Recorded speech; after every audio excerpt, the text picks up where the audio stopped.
So hello everybody. So I'm the product of a Argentinian mother and an Italian father, so this will be a crazy discussion conversation. Maybe we just start with name, your primary responsibility at work, and then what do you feel is the greatest challenge or largest challenge facing professional women in the workplace today? And Lyana, maybe we just start with you. Okay. Good morning to everyone. My name is Lyana Latorre. I'm the Senior Director for Corporate Social Engagement of Arcos Dorados. Arcos Dorados, from who knows, is the largest franchisee of McDonald's worldwide. We operate the business in 20 countries of Latin America. And I'm responsible for all the social initiatives that the company has in these 20 countries. And regarding the question, the first challenge I think is a pretty basic, but from my personal experience and as a professional and as a mother, is that balance, that work-life balance, that if you really wanted to be a good professional and a good mom or a good partner, is quite challenging. It doesn't matter where you live, where you are, what career path you have, but it's a constant challenge, I think, in any era of the world. Good morning, everyone. My name is Monica Macia. I am responsible at HSBC for the loan syndication desk for the Americas, and with particularly emphasis in Latin America. And I think a bit of what Gina also was mentioning, I think one of our challenges still, and me coming from Mexico, I started my career in Mexico City many years ago, but one of the challenges is really for men to see women as business, as power, and as a professional, same equal as they are, because we really need to have more women at that level in order to be supporting and bringing more women in the workforce at the top levels. So definitely, we've seen changes, but we still have much more work to do. Good morning. My name is Gabriela Neri, and I'm the founder and the chief creative executive of Neri Design Group. It's a company that I built almost 25 years ago, and we do brand and design consulting all over Las Americas. And I believe that the challenge that we have is quite remarkable, but it's something that makes us be better. And it's that most of the companies that we work, and when we have to go to change the brand or doing a strategy, most of the members of the boards are men, like they were saying. So then it's, how they're going to believe a woman who is going to direct them from the strategy part, from the look and feel, in how to go about, becoming and doing a brand. So it takes a lot of courage, it takes a lot of discipline, and it takes a lot of believing. I think one of the challenge is that we are able to do anything. And as you know, because we are all women, we have families, we've been married, we call it the octopus effect. We can do a lot of different things, and we can do it well. So I think there is a lot of challenge, but everything is possible. And I believe that if you believe in yourself and you like what you do, it's just easy. It becomes easy.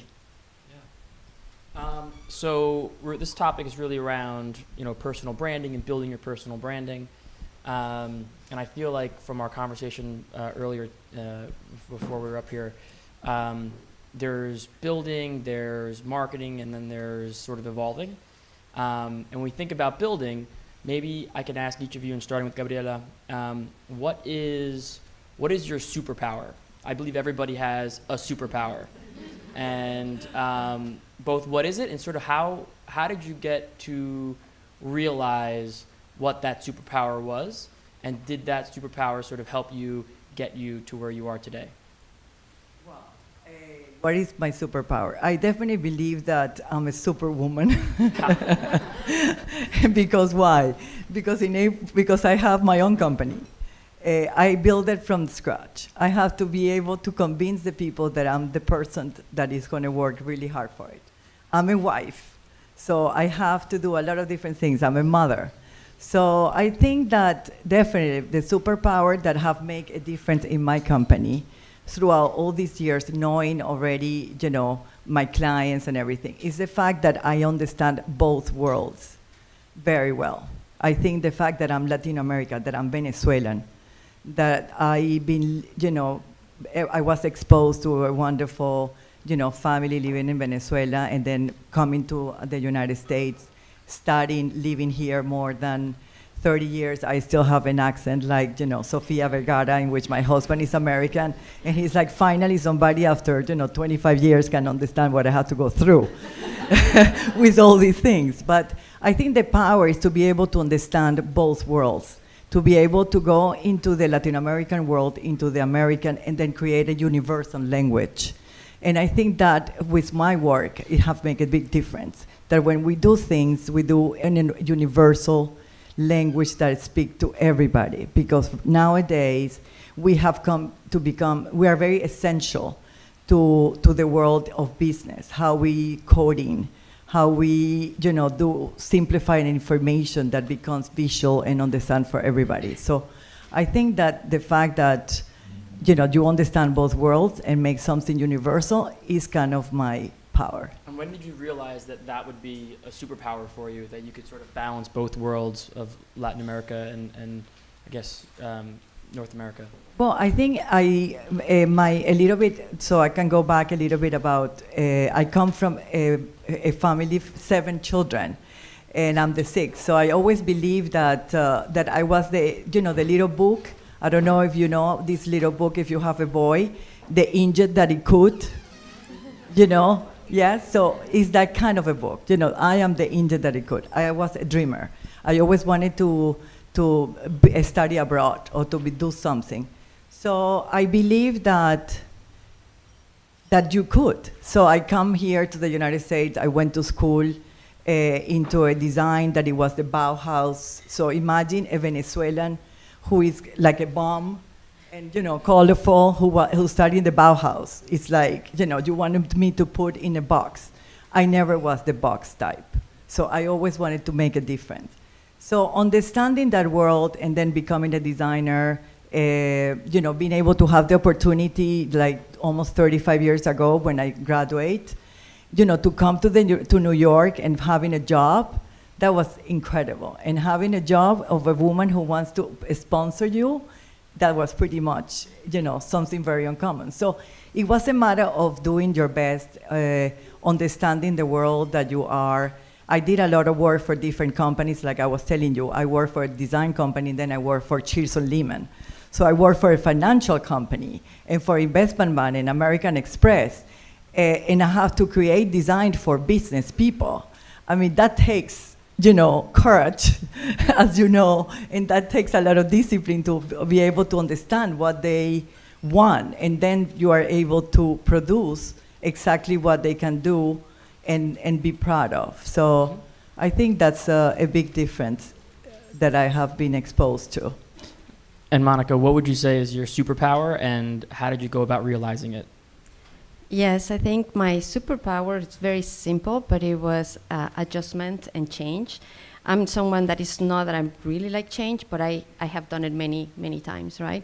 And as just like Jean, I had my first daughter when I was 19 and went through school with her, and actually she's here, so thank you, Jen, and a great supporter of my life. But I realized that I was living at the time in Mexico City. I realized that I had to change and went and studied in Texas, where I could work, and the US really gave me that opportunity. When I finished school, I realized that I had to go back to my country and start my career there. And all this, you have to just be adjusting in life.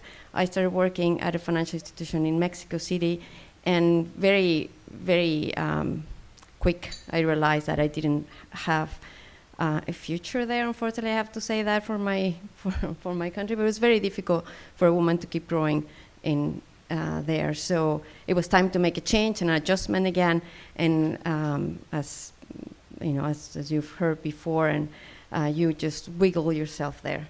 And that's how I arrived in New York. And then I kept adjusting and wiggling myself to what I really like to do, and make my voice heard, and saying, look, this is what I like, this is what I move. And all of a sudden, at a certain point, I moved to the area that I loan syndications that I really enjoy. That's what I wanted to do. And at that time, my boss said, what do you do? You're all of a sudden my cost center, right? It was like very smoothly, bright lights there. And I think just through your life, you have to change and adjust. And I realized that very early on. I think with my first child, I realized that, okay, now you have to do something. You don't have to be changing and adjusting through your life. And that's it, really. Okay. I will say it in two words. One is ubiquity, but of course it's not real. Is kind of the multitasking octopus effect that Gabriela was saying. And I just say it because my husband keep telling me it's like that multitasking is not really good for the brain. And so I start reading about it, and I start reading books about it, and definitely it's not good. But it's a superpower that if I'm able to like be on the phone, I mean in Brazil, working in Sao Paulo, and I'm on my phone with my son, and then I'm getting a message from the vet. I love dogs, so something's happening with a dog in Bogota, and it's kind of weird, but Luis, that is my husband, keeps saying me, that's not good for the brain. That's not good for the brain, that you have to be focused, more disciplined, but still it's a superpower. And I think as Gabriela was saying, the octopus effect is something that is natural in women also, after reading tons of books about it, more than in men. And at some point is how can you leverage that and use that in a good way? That's one. And the other one is persistent. More than a superpower, I think is as Monica, I'm from Colombia, but I started my career here in the US, and always, since I was 10 years, that's what I thought at that time. I say, I wanted to be an investment banker.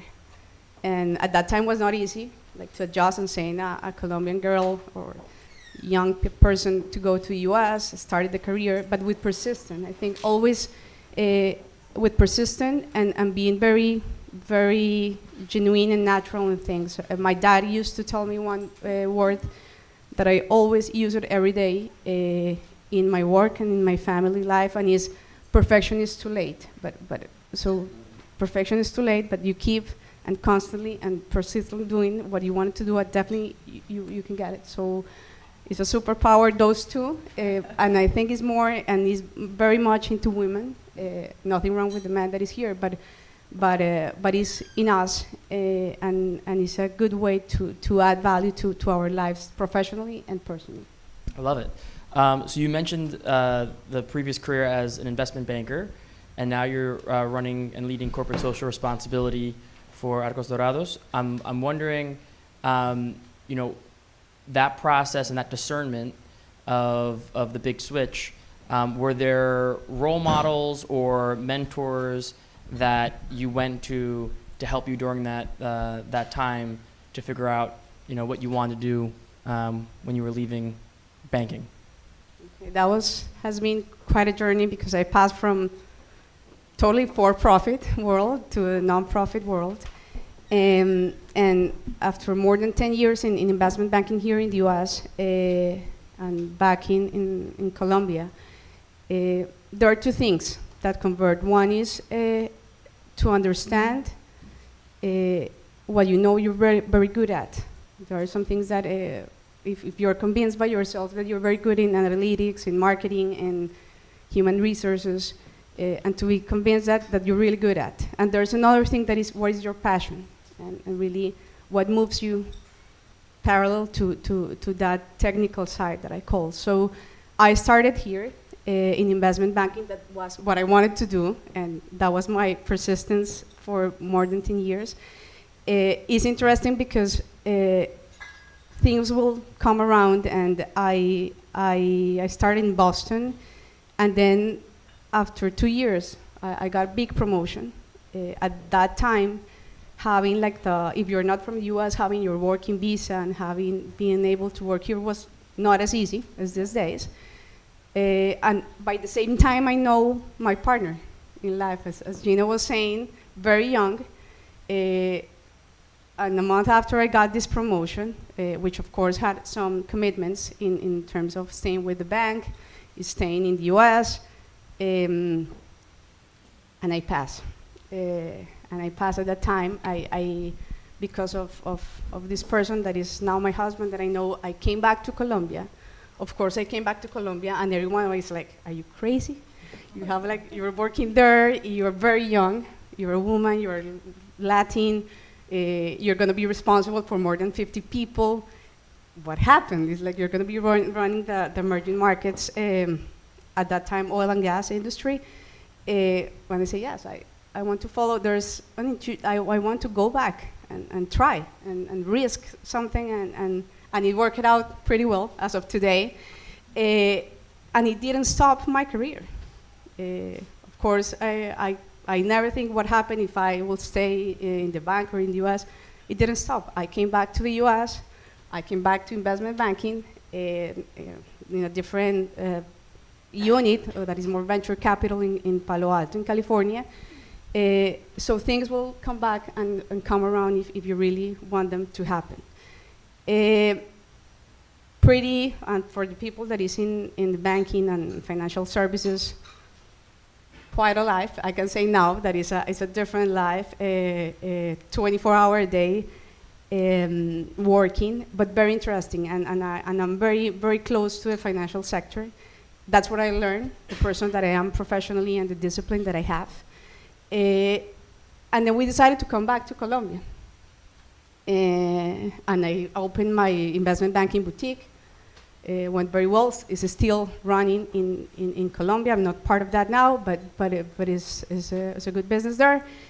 And we decided to have a baby. And that was the turning point that I wanted to share with you. We have one son that was extremely premature. He was born when he was 26 weeks, and that was the switching point. That sometimes, and what happened to us, that we have this octopus effect and tons of things in our minds, is you never stop to think really what do you want, or have that time, make that time to think what do you want to do next. The day-to-day and what you have on time, priorities, what is urgent, do not allow us to do that. So I was forced to that. Because of the situation, to think really, what do I want to do? What do I want to do? Not because I have a son, but what do I want to do? And that was a turning point. In the past, when I was here, I was part of the board of Make-A-Wish Foundation, and I was volunteer with Habitat for Humanity. So in the back of my mind, that was something, that was my passion. I had never worked in a nonprofit, not in the operations. But that was in the back of my mind. I came back to Colombia to become part of the board of directors of a foundation there that is called Fundación Santa Fe, which is right now the top hospital or clinic in Colombia. So always was there. And at some point you have to accept not only what are you good at, but what you want to do with your professional life and how to serve to others. And it's interesting because after I made a break of 2 years. I did a break of 2 years. And in that time, while being in some boards, all related to community services, to nonprofit, just in the boards, this is what I wanted to do next.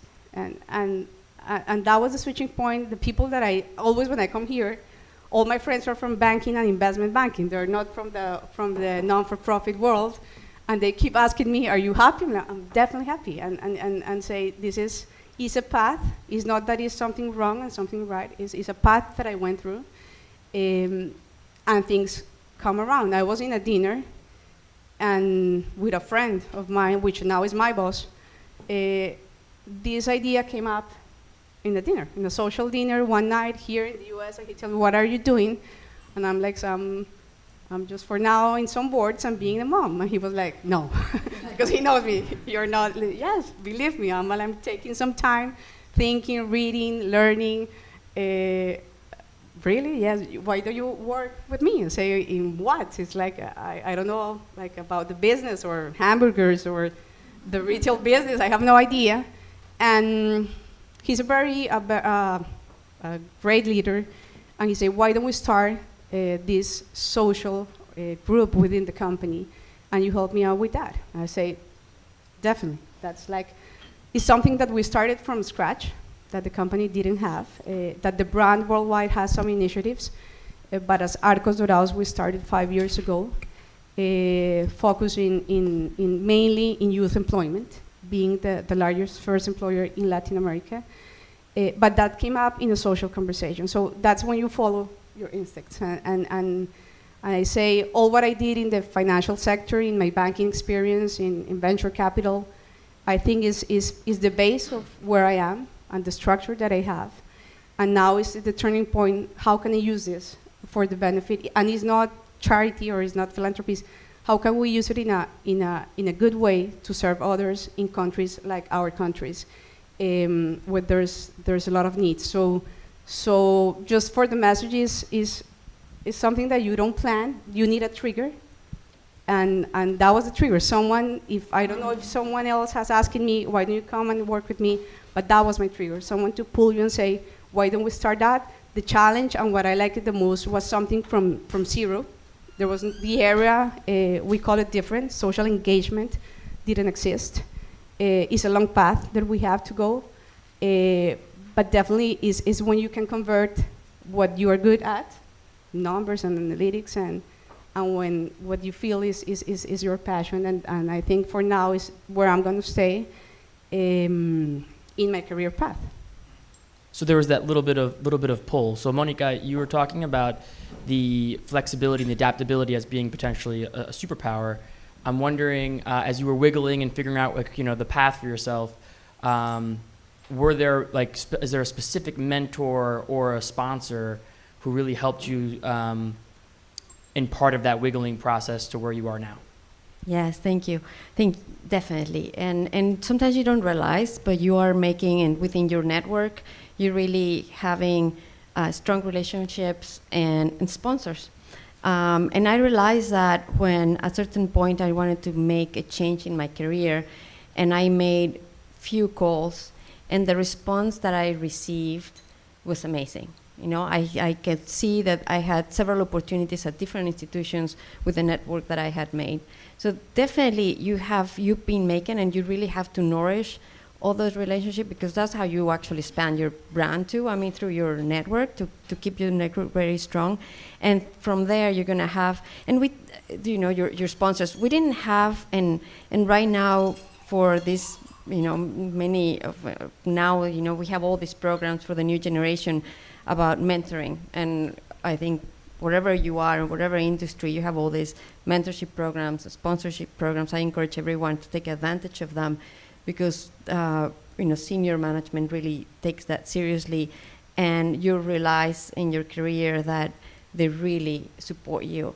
And where I am right now, I have an amazing, actually a leader. It's a woman, and you can see also how we, the women network that you have. We do all these different dinners of senior women through the institution, and how we support each other. So right now, to me, my mentor is her. My sponsorship is also her, although it should usually not be the same. But in my case, she is particularly. She really sponsors me and pushes me through my career. So I really, it makes a difference to have that sponsor behind you and your mentors. Just to check what they're thinking of, I'd say a wall to review where you're going through your career, and some new ideas, particularly when you want to change and paths. So it's key. I love the confidence to sort of make an ask of your network to say, okay, I'm looking for this. Gabriela, as an entrepreneur, your network is the lifeblood of your company. Can you talk a little bit about the importance of knowing I guess, how to frame an ask or how to go to a network confidently with, you know, okay, this is sort of what I'm looking for, or this is what I'm doing, and, you know, think of me in this light if you have this kind of problem? Well, I think my story is very different because I've been working for myself for, you know, like I say, it's going to be 25 years in November. But I have many mentors. I think one of the mentors in the beginning was my father. You know, when we talk about, you know, somebody who believe in you, even though, you know, 7 children, 5 girls, he was my first mentor who believed in me, who told me I could do anything as long as I want to. And also allow me to dream and to see the world differently. Then when my mom also, because she was there for me. When I first graduate to be a designer, I got a job for a woman. Her name is Valerie Pettis. And she was one of the best designers in the world, actually. And she had a very small company. And I call her a cube of creativity. And she told me a lot about the business and how to go about creating, managing, being on time, you know, being reliable, being, you know, a power maker. So I learned a lot from there. My story is different, but when I was working in the beginning, I got an offer to work with Massimo Vignelli. I don't know if you know Massimo Vignelli, but you know of him. He created the old logo of American Airlines, and he also did the metro systems of New York and many, many different things. So I got an offer to work with Massimo Vignelli, but I was already working for Valerie Pettis. And he was like, you know, I don't know, supersonic, so everybody wanted to work for him. But I felt that it was a great honor to be able to get the offer. But I really love my boss. I love Valerie Pettis because I knew she was a woman in power. And I want to work with a woman who empowered me. So I chose early to be able to work for a woman, and she showed me the road, that it wasn't easy, that, you know, you have upside downs, that you have to prove yourself all the time to the men. And then I became, after working for her for many years, doing a lot of work for many other, but then working for Cheers and Lehman and American Express to be able to create and to do products and get the job done in a way that it would make their life easy. So when I was in Venezuela, I married an investment banker, okay? A guy who went to Wharton, undergraduate, graduate. He's American, he's Jewish, I'm Catholic. So it was this combo in my life, like he was saying, you know, just be yourself. So I'm definitely not an ordinary woman in the sense that I have done everything kind of different from what I meant. But I believe that I could do something different. So when I was working in New York, I got a job to do in Venezuela. I went to visit with my family. I have only one girl. And they were doing, a bunch of guys were together making a bank. And they wanted to be the biggest bank in Venezuela. They wanted to go all over the world. They wanted to grow. They really thought about big. So they have this desire to create something different. So out of the blue, this person told me, you know, you've been doing all these things, why you don't meet with this guy, and maybe you can do the image and the branding for him, because there is nothing you can do that Walter Thompson have the brand, and they could not do anything. In South America, most of the way things work is that advertisement companies are the one to do the branding. But in the United States and in Europe, you have companies that do branding, and then you have companies that does advertisement. So then how you compete, coming from the United States, of course, even though I was from Venezuela, I didn't work in the same system as Venezuelan. So I have to apply my system of being in America, being a New Yorker, and going about doing things. So I was able to present, and I say, I don't do the advertisement part. I do the branding side. I go about what you want to create. How is your bank? So I really started to to do something. So he became my mentor. 25 years ago, I did this bank from this man who wanted to do the biggest bank in Venezuela, who believed in me. I was so young, and I really studied the markets. I studied what I could do. And now he's one of the he's the biggest bank in Venezuela, and he already have 7 branches in different parts of the world. He bought a huge bank in Spain, and he was allowed to be one mentor. And out of that, I have done 13 banks. Okay, so I work with a lot of financial companies, and I provide a decoding on how to make a business, but how to make an experience. So now I become an experience maker. So it's kind of wonderful to be able to go into the world and becoming this experiment and creating all these things into different verticals. So when you told me about mentors, I think all my clients, about 4 years ago, I decided to, okay, what have I done that have been successful? So I went to talk to all of my clients, because when you do branding, you talk about with everybody else to find out what are the good things and what are the bad things. So I decided to do it myself and talk to all my clients that I've been working all over the world, and for them to tell me what I have done right and what I have done not right. So I have become all of those people who have worked with me in, banks, in television. I have done a lot of fashion. I have done communications and media and software companies. They become my mentor. And lately, a few years ago, I have the opportunity, and this is a very funny story, when I went to this party of Richard Myers, who is a famous architect, and Massimo Mignelli, who was there. He was one of his best friends. He actually passed away 2 years ago. So I saw Massimo Mignelli, and then I know I was going to see him, somebody who offered me a job to work with him so many years ago. And then I told him the experience that I've been working on my own, that I have my own brand company. I gave him my ABC of NDG, how we think.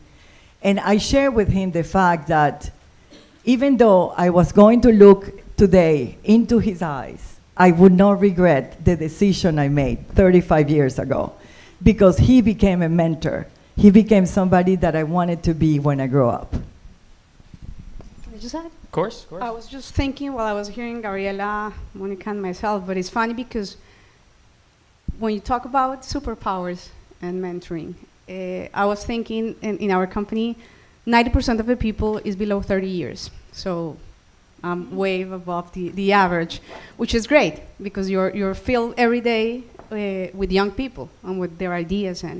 But I was thinking all the superpowers that I mentioned or for the younger generations are checked or are a must. Adjustment, it has to be part of the octopus effect is what they do all day. It's like, or the mentoring piece. So it's interesting because I'm just thinking in these new women that are part of the workforce and that will be leaders. And I think more of the print and the superpowers that you will see is more how conscious you could be like as a leader, as a woman that is a leader, and being a mentor. That in the past for us mentors, my mentor still was my first boss, an Italian-American person that is still alive. And the image that you have of a mentor person is an old person, is a senior person that you respect. These days, it's not like that. So it's more open to your experiences, to the credibility that you have in what you do, which is a huge change, like for us and for you new generations. And just the message is that I keep calling because I work with very young people.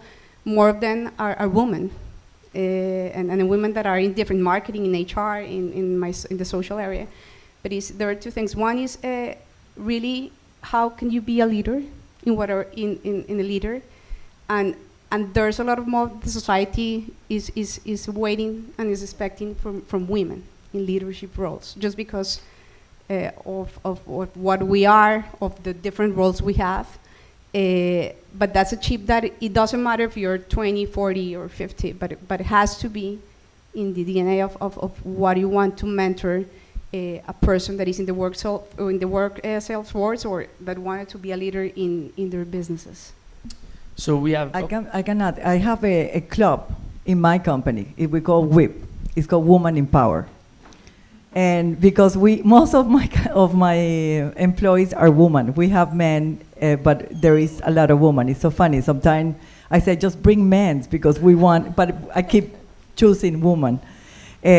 So we call it the WHIP Club, and everything we do is about empower women.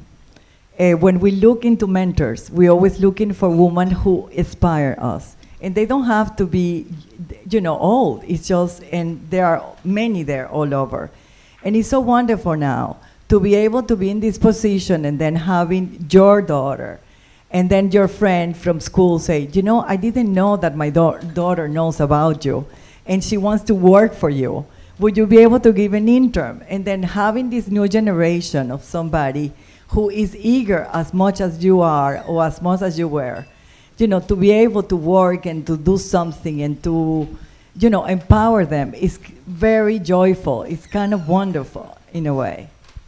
So we have 1 minute before we go to audience questions. But Lyana, I wanted to come back to you.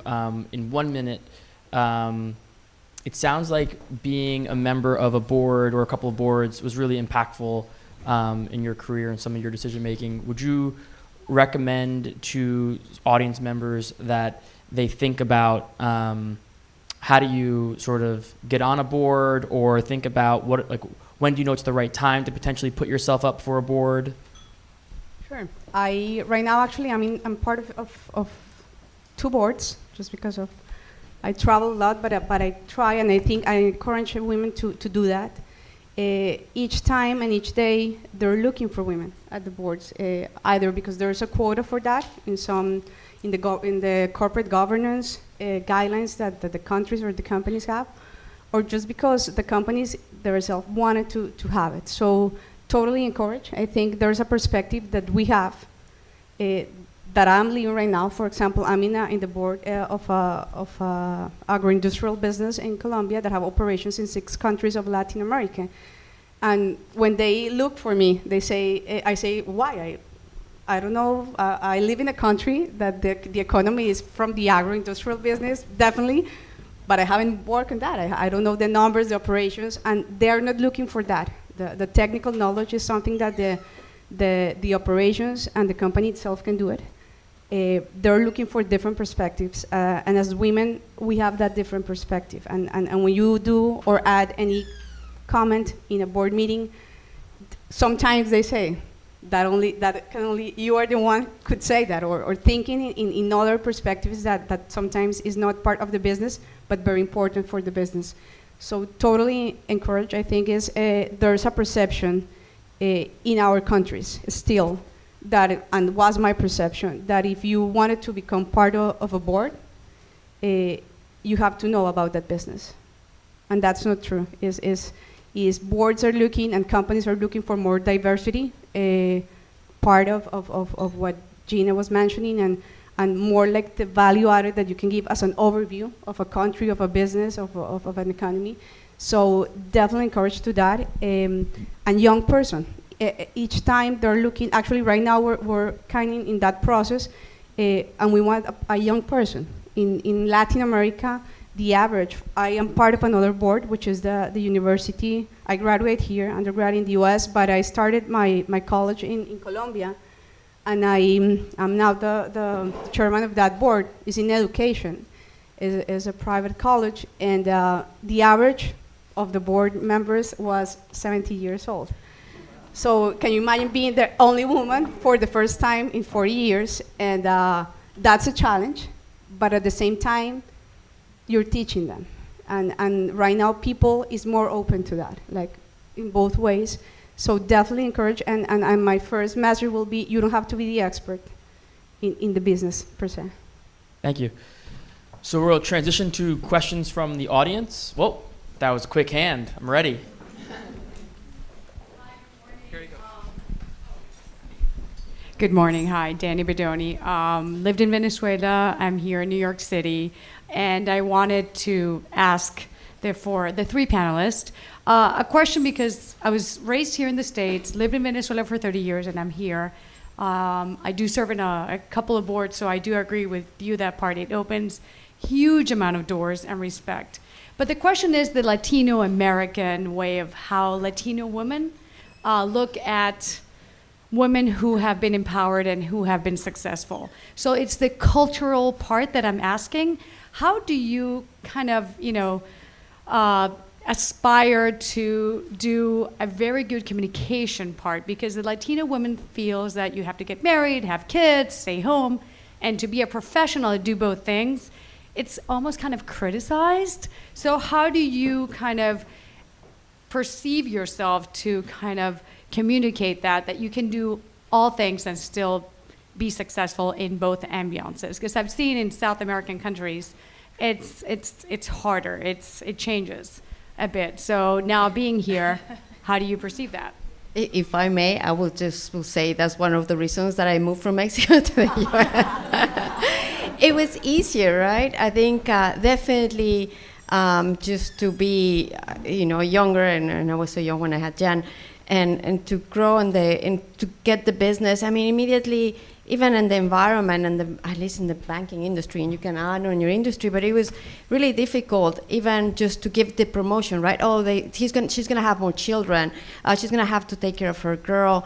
And I think now, and it's great now, at least in our industry, is also being more open. Now you see, we put actually in our calendar where you're gonna be, because if you're gonna be in some place, at least with my team, someone to cover you at that time, and it will be, you'll have, one of my bosses will be, well, I'm going to be in the school with my children, or I have a presentation for my daughter. So at least you see that is opening more in the culture, that it's okay to do things for your kids, actually starting to be seen as more human, at least in the financial industry, and to be more involved with your children. So that's welcoming, because at least when I was growing up, it was like you had to hide. It's like, oh, I'm gonna go see her sing, and you had to hide and go and to the school. But it's changing still, again, ways to go. But and the other thing is, there's no work and life balance, at least not for me. You do what you can, and your children is like, oh well, yeah, I forgot again that it was a crazy socks day, and she was with regular socks, and she was really mad at me. And that's, it's going to be part of life, and there cannot be perfection. There's not going to be. So. Well, as Venezuelan and living here, I have to tell you that in anybody, you have to be true to yourself. And you're always going to see that ambivalence, and we always, because we are in both worlds. We're a mother, we're a wife, we want to be perfect in everything, and we work. I think that you have to enjoy what you do tremendously. And you have to be true to yourself. And you have to be able to do it, and you can do it. A lot of people, sometimes they put a label because you are from Latin America, and you live here, and you are a mother, and sometimes they don't give you the opportunity, but you don't want those opportunities. You can go about having a good north. That's what I always say to my kids. I have 3 kids. They are already graduated and doing well in their own path, but I always tell to themselves, because they see it with me, and I have 2 girls and 1 boy, and I say that you have to be true to yourself. You have to be able to do anything as good as any man. You have to be also a good person. You have to be loyal. You have to be honest. You have to invent yourself and innovate. And if you show that you are capable, that you are professional, that you are respectful, you can do anything. So I encourage you and welcome you to this New York and the new life, and to many of the different Latin Americans who are trying, to come to the United States and be somebody that you can do it. And at the same time, it's different when you also go to Venezuela or to Mexico. It's not different. We're not very common. So we always have to fight that kind of, woman, and who are in business, who believe in themselves, who can do a lot of different things, and we have to prove. But I think that's the challenge, as they were saying, that there have to be more board members, women. They have to, the men are lucky to have us because we can do a lot of different things. And I always, just to finish up and wrap a little bit about it, I always say that you have to think out of the box, and you have to be able to go in and out, and you are the one who puts your own limits. So don't let anybody do it for you. I just add that being also from a Latin country, I think that's changing. That's quite changing. I was sharing with someone this morning that there's a group of women that is women that are born in Latin countries that go outside, not only to U.S. but Europe, Asia, have work experience and come back, and that's a group that is very important to change this paradigm that we have about the women in top positions in companies or in business. So I think there has been quite a change, and also I think there's a responsibility that the women that are at top positions have, and making this happen and pushing this and putting not as something that is because we are women, we are mothers, or just because it's the real life. I put an example. I travel a lot every week, I think. When I did the commitment with Arcos, the first conversation was, I don't want to travel. And every week I'm traveling, but I love what I'm doing. So, but I'm just put this example because sometimes in the minds of the companies, in the executive teams, they forget that. It's not that they're bad, they forget it. You have to remind it. It's like, oh, fine, we're having a board meeting in Sao Paulo, we're going to Mexico, we're going to Chicago, but at some point say, hey, I cannot go, I have an event with my son. So it's just not every day, to be realistic, but with those messages, that's life. And you keep and constantly reminding your team that there are responsibilities. But to your point, I think that's changing, and we have a commitment in that, our people and women that are in top positions, to make that change, which is getting smoother, and in some countries more than in others in Latin America, but it's starting to happen. So we have time for one last question, and there was a hand that was already up. So, in the green jacket.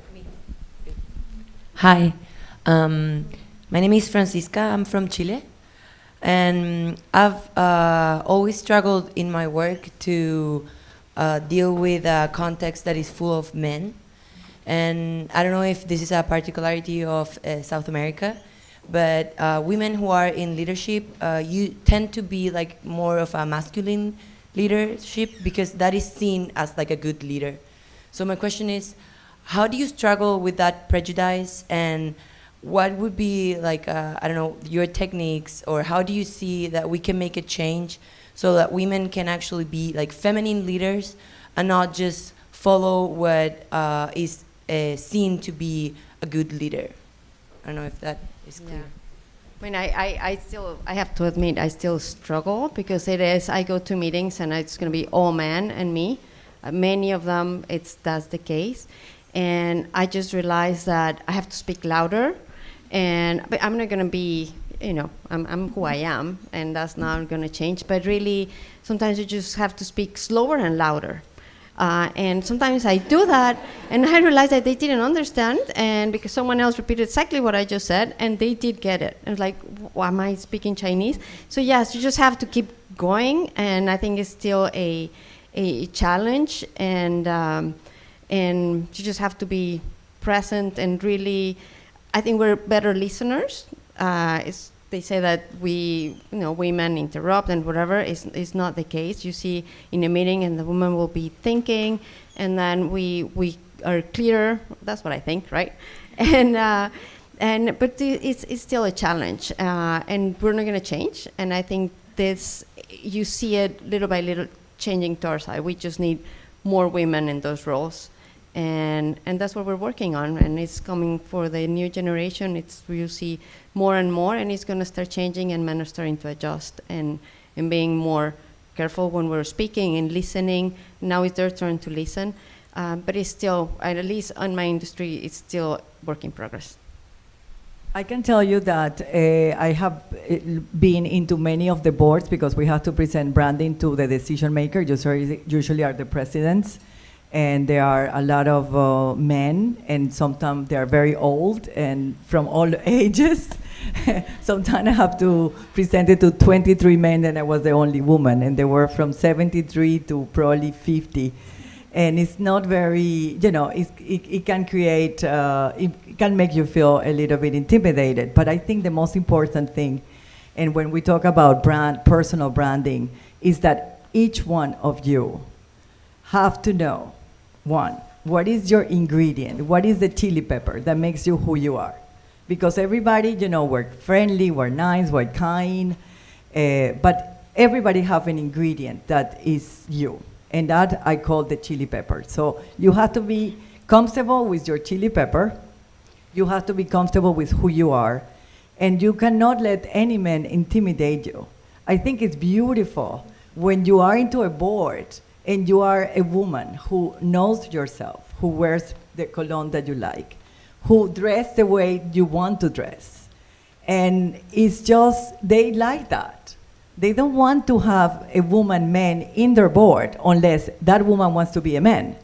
You have to be, embrace that wonderful thing that God gave you that is about femininity, intuition, being yourself, talking loud if you want to, or just say, excuse me, I'm talking.